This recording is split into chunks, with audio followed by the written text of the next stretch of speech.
O sea, así como yo tengo que tener los pantalones en el puesto para decirle a los demás las cosas en que está fallando a solas y de buena manera, también yo tengo que aceptar que alguien me las diga a mí. Ahí sí está bravo, ¿no? Porque al decírselo a otra persona, ver los errores de otra persona, eso es muy fácil. Pero que vean los errores míos y que me lo digan y yo aceptarlo, eso es muy difícil. Porque a nosotros nos gusta la ley del embudo. De aquí para allá, ancho, ¿no? De allá para acá, flaquitico, ¿no? O sea, para el otro, sí, todo. Y para mí, un poquitico, ¿no? Lo más finitico. No, tenemos que ser capaces de corregir y dejarnos corregir. Si corregir es la luz, si corregir hace que salgan las cosas a flote, lo que estaba oculto, entonces, hermanos, el que corrige ama. El que corrige ama. Y yo tengo que dejar que la otra persona me ame, que me corrija. El humilde se deja corregir. Baja la cabeza, escucha, y después que le dijeron todo, dice, gracias, o no dice nada, o lo tendré presente, y lo corrige. El soberbio, el orgulloso, no se deja corregir. ¿A usted qué le importa? No sea sapo, no se mete en mi vida. Yo hago conmigo lo que a mí me da la gana. Se pone bravo, eso se llama soberbio, orgulloso. Y dice la Biblia, a los soberbios Dios los humilla, a los humildes Dios los enaltece. No cuesta nada aceptar una corrección. Vale la pena bajar la cabeza, aprender a bajar la cabeza, a ser humilde. Eso nos ayuda a ser santos. Escuchen cómo sigue la palabra del Señor. Tenemos que ser luz para que todo salga de las tinieblas. Si alguno tiene oídos para oír, oiga. En castellano significa, el que quiera hacer caso, que lo haga. El que no quiere hacer caso, es un problema suyo. Pero ya está escrito lo que Dios quiere de nosotros. Les dijo también, mirad lo que oís, porque con la medida con que medís, os será medido, y aún se os añadirá a vosotros los que oís. Aquí nos da otro consejo. Y dice, con la medida que midas, serás medido. Traducido al castellano, ¿qué significa eso? No hagas a otro lo que no quieras que te hagan a ti. O de otra manera, hágale a otro lo que a usted le gusta que le hagan. Pero más entendible es, no hagas a otro lo que no quiera que te hagan a ti. ¿Te gustaría que te robaran una vaca? La mejor vaquita que tenía dando lechecita, ¿le gustaría? ¿Y por qué le va a robar la vaquita al vecino? ¿Te gustaría que te mentaran la madre? No, ¿verdad? Entonces, ¿por qué le mienta la madre al otro? ¿Te gustaría que te metieran en chisme? Entonces, ¿por qué metes chisme a otro? ¿Te gustaría que le metan un tiro a su padre? Entonces, ¿por qué le mete un tiro al papá del vecino? ¿Te gustaría que te roben el marido? Entonces, ¿por qué le roba el marido al otro, a la otra? ¿Te gustaría que le preñen su hija? Entonces, ¿por qué le preña la hija al otro? No hagas a otro lo que no quiera que te hagan a ti. ¿Te gustaría que te dieran un golpe en la cara? Entonces, ¿por qué le das un golpe en la cara al otro? ¿Te gustaría que te dañen la moto? Entonces, ¿por qué le pichas la moto al otro? ¿Te gustaría que te malpongan ante su jefe? Entonces, ¿por qué lo pone el otro ante el jefe? ¿Te gustaría que inventaran calumnias, mentiras contra usted? Entonces, ¿por qué inventa calumnias contra el otro? Dice Jesús, esto es lo que dice Jesús. Debemos tener cuidado porque con la vara que midas serás medido. Lo que tú hagas, se lo van hacer.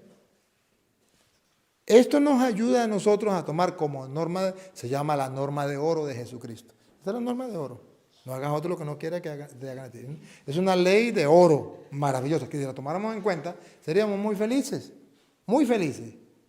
Pero cuando Jesucristo nos lo recuerda es porque a nosotros se nos olvida. Se nos olvida y estamos fallando. Le estamos haciendo a otras personas lo que no nos gustaría que nos hicieran a nosotros. Es más, somos envidiosos. ¿Sabe cómo es el envidioso? No quiere ver ojos bonitos en cara ajena. Somos egoístas. ¿Sabe cómo es el egoísta? Todo para mí, y el otro que lo traiga el tigre. Así no es. Hoy el Señor nos invita a reflexionar, a pensar. Luego, nos queda todavía un pedacito más, es hasta el 25. Porque al que tiene, se le dará. Entonces el Señor dice, el que tiene, se le dará. Y al que no tiene, aún lo que tiene, se le quitará. Aquí Jesucristo dice que si usted y yo buscamos tener en las cosas espirituales, si usted y yo tenemos algo espiritualmente, adquirimos algo espiritualmente, cada día vamos a ir teniendo más. Eso se llama crecimiento espiritual. Pero si yo no cultivo lo espiritual por tener algo, no me importa la vida espiritual, lo poquito que me dieron en la catequesis, lo poquito que me enseñó mi papá y mamá, se olvidó. ¿Ustedes no lo han visto? ¿Cuánta gente que ha hecho la primera comunión más nunca volvieron a misa? No cuidaron eso. No cuidaron eso. Y lo poco que tenía, lo perdieron. Jóvenes que no cultivaron su fe. Su papá le dio la fe cuando estaba pequeño, en la catequesis. Ahora pasaron a la universidad. Y cuando ya son universitarios, llega a la casa y le dice a la mamá, acabo de descubrir que Dios no existe. Me declaro ateo. ¿Y eso? Lo que dice Jesús. Lo que dice Jesús. Si usted no cultiva para tener, aún lo que tiene se le quitará. ¿Qué les está pasando a los jóvenes en el mundo entero? En Estados Unidos y en otros países. Lo poquito que tenía espiritualmente, no lo cultivaron, llegaron a la universidad y ahí se lo quitaron y lo perdieron todo. Y ahora públicamente dice, Dios no existe. ¿Y sabe cómo se declara una persona cuando dice Dios no existe? El verdadero nombre no es ateo, porque el ateo no existe. El verdadero nombre es ignorante, terco, tapado. El que diga Dios no existe, no es ateo. ¿Sabe por qué? Nadie puede ser ateo. Porque, ¿qué es lo que está negando? Está negando Dios. Dice, Dios. Cuando él dice Dios, ya acepta que existe. Cuando él dice Dios, o sea, ¿cómo lo va a nombrar si no existe? Pero si existe, si lo nombra es porque existe. Pero lo niega. Dios acepta que existe. Pero él afirma que no existe. Yo digo, por ejemplo, el sol no existe. Pregunto, ¿verdaderamente el sol no existe o yo lo estoy negando? El sol sí existe, pero yo lo estoy negando. ¿Cómo sé que el sol existe? Porque yo estoy diciendo, el sol, ahí ya estoy afirmando que existe. Pero luego, como soy tapado, terco e ignorante, digo, el sol, ya acepté que existe. Pero me contradigo, no existe. Si no existe, ¿por qué lo nombró? ¿Por qué lo nombró? Si lo nombró es porque existe.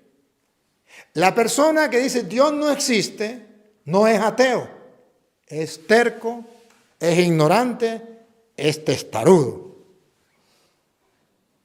Pero cuando un joven llega a ese extremo, cuando no cultiva la vida espiritual, y dice Jesús, al que tiene, se le dará. La persona que cultiva la parte espiritual cada día va creciendo más y más y más, hasta llegar a ser santo. Pero el que no tiene, el que no quiere cultivar nada, el que no le gustan las cosas de Dios, el que no busca las cosas de Dios, aún lo poquito que tenía, se le quitará. ¿Y a dónde va a parar? En lo que hoy vemos la gente en el mundo. A nivel político, a nivel universitario, a todos los niveles. El que no cultiva la vida espiritual, lo poco que tiene, lo pierde. Incluso a nivel religioso. Pero si cultivamos lo poquito que tenemos, lo poquito que nos ha dado y lo seguimos cultivando, dice Dios, al que tiene, se le dará más. Hoy a ustedes, queridos hermanos de Caño Hondo, debo decirle, a cada uno de ustedes se le dio algo espiritual. A los niños que están en la catequesis se les está dando algo espiritual. Papá, mamá, nos dieron algo nos dieron espiritual. ¿Qué tenemos que hacer? Irlo cultivando.